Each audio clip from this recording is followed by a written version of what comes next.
Patuloy mo sila, Ama, bigyan ng kalakasan, kalusugan. Pag-iingat sa kanilang trabaho. Bigyan mo sila, Panginoon, ng kalakasan, Lord, na maging tulad sila, Panginoon, sa mensahe ngayon na isang ama na punong-puno ng pagtsatsaga sa puso niya. Punong-puno ng pagmamahal sa puso niya, Panginoon. Punong-puno ng pagpapatawad sa puso niya. At higit sa lahat, Lord, maging mahalaga sa Kanya, kanila, Ama, ang kanilang mga pamilya. Lalo, Panginoon, sa kanilang mga anak, Lord.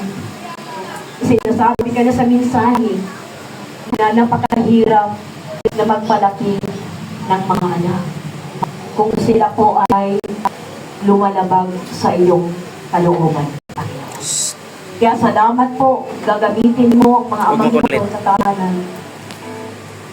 Na magkaroon po sila, Panginoon, ng panahon sa pagkainan na mag-usap sila gabi ng isang pamilya, Panginoon.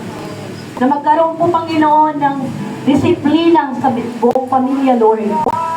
Na sila, Panginoon, ang padre pamilya na mumuno sa pamilya, O Diyos, hallelujah. Na sila po ay igalang ng kanilang mga anak. Respeto, Panginoon, ang makita sa buhay nila, Ama, sa pangalan ng Jesus. Marami pong salamat, Panginoon.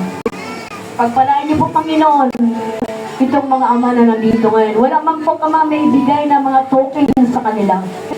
Ang pagmamahal namin sa kanila, Ama, bilang mga padre pamilya, O Diyos, ay patuloy namin ito dinadalangin sa iyo na pag-alawin mo po ang pag-ibig nila sa iyo, Panginoon, na magpapatuloy sila sa paglilingkod sa iyo. Amen. Na maging mabuting halimbawa sila sa pananampalataya sa pamilya, Panginoon. Yes, Lord, hallelujah, thank you. Pagpalaan niyo po, Panginoon, mga tatay ng tahanan, Panginoon. Pagpalaan niyo po, Panginoon, mga youth aim dito sa church na ito. Na sila po ay lalago, hindi lamang sa pananampalataya, kundi maging sa bilang, Panginoon.